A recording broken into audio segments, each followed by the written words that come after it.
ভোটের আগে তৃণমূল কর্মীকে কুপিয়ে খুন নদিয়ার তেহট্টে থানার পাড়া এলাকার ঘটনা। শুক্রবার সন্ধে নাগাদ সাকিব শেখ নামে এক তৃণমূল কর্মীকে ধারালো অস্ত্র দিয়ে এলোপাথারি কোপায় দুষ্কৃতীরা। চিৎকার শুনে ছুটে আসেন স্থানীয়রা। এই নিয়ে বিস্তারিত জানবো। আমাদের সঙ্গে সরাসরি নদিয়া থেকে রয়েছে সন্তু সাহা। সন্তু, এই যে শেখ সাকিব, একে যে খুন করা হয়েছে, অভিযোগ উঠছে যে কংগ্রেস আশ্রিত দুষ্কৃতীরা তারা তাকে খুন করেছে। ঠিক কি কারণে খুন করা হয়েছে, কি জানা যাচ্ছে, কি নিয়ে বিবাদ? দেখো, এই চরমোক্তারপুর যে পঞ্চায়েত মতিডাঙ্গা 2 নম্বর পঞ্চায়েতের অধীনে পড়ে, এর আগেও যে পঞ্চায়েত তৃণমূলের দখলে ছিল, গত পঞ্চায়েত নির্বাচনে এই চরমোক্তারপুর কংগ্রেসের দখলে যায়। কংগ্রেস এবং নির্দল প্রার্থী যৌথভাবে এই পঞ্চায়েত বোর্ড গঠন করে। তারপর থেকে এলাকায় কংগ্রেসের একটা প্রভাব বিস্তার হয়। আমরা জানি কয়েকদিন পরেই লোকসভা নির্বাচন। দুদিন আগেই এই সাকিব শেখ এলাকায় যে সমস্ত দেওয়াল লিখনের জন্য, অর্থাৎ প্রার্থীর নামে দেওয়াল লিখনের জন্য চুন করছিল, অর্থাৎ দেওয়াল সাদা করছিলেন, ঠিক সেই সময় সেই রাগ থেকেই কংগ্রেস আশ্রিত দুষ্কৃতীরা এই ঘটনা ঘটিয়েছে। পরিবারের যেটা অভিযোগ যে দীর্ঘদিন ধরে তার উপর এই যে তৃণমূল করার কারণে তার উপর চাপ আসছিল কংগ্রেসে যোগদান করার জন্য, কিন্তু তিনি কংগ্রেসে যোগদান না করায় কিন্তু এই ঘটনা ঘটিয়েছে। গতকাল রাতে হাসুয়া দিয়ে তাকে এলোপাথারি কোপ মারে দুষ্কৃতীরা। এই বিষয়ে কিন্তু এখনো পর্যন্ত 11 জনের বিরুদ্ধে অভিযোগ করেছে পরিবারের যেমনটা দাবি, যারা এই ঘটনা ঘটেছে তারা সকলেই কিন্তু, যাদের বিরুদ্ধে অভিযোগ করা হয় তারা সকলেই কংগ্রেস কর্মী। এই যে ঘটনা রাজনৈতিক কারণেই কিন্তু এই ঘটনা বললেও, পরিবারের পক্ষ থেকে দাবি করা হলেও, পুলিশ কিন্তু এই ঘটনায় রাজনৈতিক কোনো যোগ আছে কিনা তা কিন্তু এখনো স্পষ্ট করে বলেনি। পুলিশের সূত্রে আমরা যেমনটা জানতে পেরেছি যে পুরনো একটি জমি সংক্রান্ত বিবাদে যারা এই ঘটনা ঘটতে পারে বলে পুলিশ প্রাথমিকভাবে অনুমান করছে। যে 11 জনের বিরুদ্ধে পরিবার অভিযোগ করেছে তার মধ্যে কিন্তু ইতিমধ্যে 3 জনকে গ্রেপ্তার করেছে পুলিশ। এখনো পুরো বিষয়টি ঘটনা তদন্ত শুরু করেছে থানার পুলিশ। পুলিশ ঠিক কি অভিযোগ করছে, পুলিশ কি বলছে, কি কারণে এই খুন করা হলো?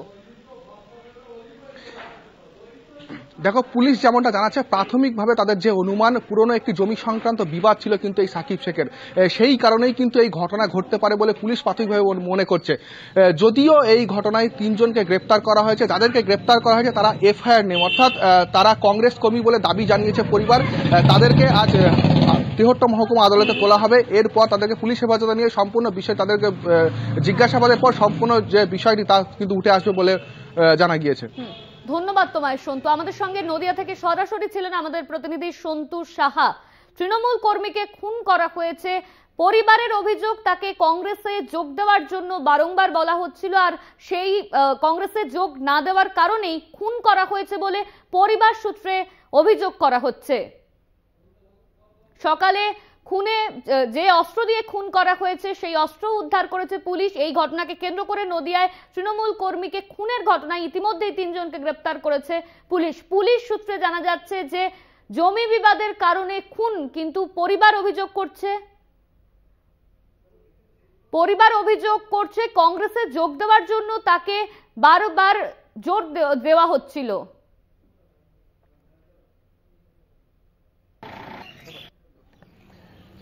তার আগে আমার ছেলেকে মেরিয়েছিল, যে আমাকে বলে কি তুই কেস তুল, নলয় করবো। আমি বলি আমি কেস তুলবো না, আমি তুলবো না, এই কথা বলেছি। কেস তুলিনি, তাই আমার ছেলেকে মারলো। আবার করি না মারলো, ওই তো পার্টিগততেই মারিছে আমার স্বামীকে।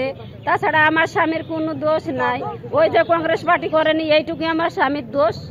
যার পার্টি হবে সে তা করবে। তার লাগি কেন মারলো আমার স্বামীকে? আমার স্বামীর বিচারের আমি ফাঁসি চাই, সিআইডি নামুক, তদন্ত। এখন আপাতত আতঙ্ক হয়ে আছে এই মারাটা হওয়ার পরে। ভয় লাগছে এই ঘটনার পর? হ্যাঁ, ভয় তো লাগবে, একটা আতঙ্ক হবে তো। সাধারণ মানুষ রাত্রে অসুবিধা হচ্ছে ঘুমানো। এলাকার কি পরিস্থিতি বর্তমানে? এখন পরিস্থিতি আপাতত এখন থমথম আছে। সামনে ভোট আছে, সেই কারণে এই ঘটনা হতে পারে মনে হচ্ছে। হতে পারে, হয়তো সামনে ইলেকশন আছে, এখন গন্ডগোল হলে হয়তো অনেকটা একটু দমন বন্ধ হবে। এরকম ভোট আসলে এরকম ঝামেলা হয় এলাকায়? না, এর আগে কোনো ঝামেলা হয়নি, এই প্রথম। মারা গেছেন, এটা তৃণমূল। যিনি মারা গেছেন উনি কোন পার্টি করেন? তৃণমূল পার্টি করে। এই মুহূর্তে আমরা কথা বলবো তৃণমূল নেতা শান্তনু সেন আমাদের সঙ্গে রয়েছে। আপনাকে স্বাগত কলকাতা টিভিতে। নদিয়ার তেহট্টে থানারপাড়া এলাকায় শুক্রবার সন্ধ্যে সাকিব শেখকে খুন করা হয়েছে। পরিবারের অভিযোগ কংগ্রেসে যোগ দেওয়ার জন্য তাকে জোর করা হচ্ছিল এবং সেই কারণেই খুন করা হয়েছে। কি বলবেন?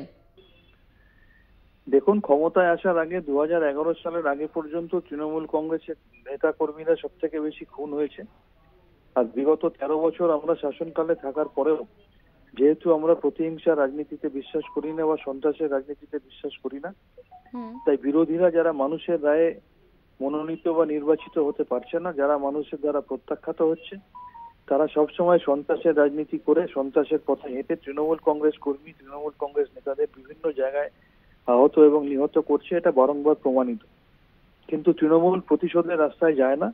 তারা যত এই ধরনের কাজ করবে, মানুষের কাছে তারা তত বেশি প্রত্যাখ্যাত হবে এবং ভোটের মেশিনে তত বেশি বাংলার মানুষ তৃণমূলকে আঁকড়ে ধরবে। ধন্যবাদ আপনাকে। আমাদের সঙ্গে ছিলেন তৃণমূল মুখপাত্র শান্তনু সেন। নদিয়ার তেহট্টে শুক্রবার সন্ধে সাকিব শেখকে খুন করা হয়, আর এই খুনের ঘটনায় ইতিমধ্যে 3 জনকে গ্রেপ্তার করেছে পুলিশ। খুনের ঘটনায় গ্রেপ্তার 3 জন। শুক্রবার নদিয়ার চরমক্তাপুরে খুন হন সাকিব শেখ। পরিবারের অভিযোগ, তাকে কংগ্রেসে যোগ দেওয়ার জন্য জোর দেওয়া হচ্ছিল। কংগ্রেস আশ্রিত দুষ্কৃতীদের বিরুদ্ধে অভিযোগ, পরিবার দাবি করছে তাকে কংগ্রেসে যোগ দেওয়ার জন্য বারংবার জোর করা হচ্ছিল, আর তার কারণেই এই খুন। অন্যদিকে পুলিশ বলছে জমি বিবাদের কারণে খুন করা হয়েছে তাকে। এই নিয়ে আমরা কথা বলবো। কংগ্রেস মুখপাত্র সৌম্য আইচ এই মুহূর্তে আমাদের সঙ্গে রয়েছেন। এক তৃণমূল কর্মীকে, নদিয়ার তেহট্টে এক তৃণমূল কর্মীকে খুন করা হয়েছে। পরিবার বলছে যে তাকে কংগ্রেসে যোগ দেওয়ার জন্য জোর করা হচ্ছিল, আর ঠিক সেই কারণেই তাকে খুন করা হয়েছে। কি বলবেন আপনি? খুন, রাজনৈতিক খুন হোক, সাধারণ খুন হোক, তীব্র নিন্দা করি এবং সে যে দলেরই অপরাধী হোক তাকে কোমরে দড়ি বেঁধে ঢুকিয়ে দেওয়া উচিত। প্রশাসনকে বলবো তদন্ত করে, কিন্তু আমরা পরিষ্কার বলি এর মধ্যে কংগ্রেস কোনোভাবেই যুক্ত হতে পারে না। কংগ্রেস খুন হিংসার রাজনীতি করে না। কংগ্রেস দল এরকম কোনো জিনিসকে কখনোই সমর্থন করে না। যদি কোনো বিবাদ কোথাও থেকে থাকে, যেটা পুলিশ বলছে যে জমি সংক্রান্ত বিবাদ, সেখানে খুঁজে দেখা হোক। আমরা কাউকে কোনোভাবে এরকম বিষয়ের মধ্যে প্রশ্রয় দিই না। তদন্ত করে খুঁজে বার করে দোষীদের চরম শাস্তি দাবি করছি আমরা। ধন্যবাদ আপনাকে। আমাদের সঙ্গে ছিলেন কংগ্রেস নেতা সৌম্য আইচ রায়। নদিয়ার তেহট্টে খুন করা হয় সাকিব শেখকে, আর এই ঘটনাকে কেন্দ্র করে দিলীপ ঘোষ তিনি কি বলেছেন তা শোনাবো আপনাদের।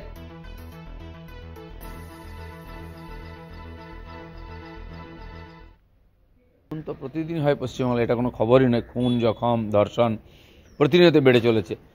এখানে পুলিশ প্রশাসনের যে ভূমিকা কিছু বোঝা যায় না। যেখানে মমতা ব্যানার্জি সুরক্ষিত নয় নিজের বাড়ির মধ্যে, তাহলে আর বাকিরা কিরকম সুরক্ষিত থাকবে? এটা তো চিন্তার বিষয়।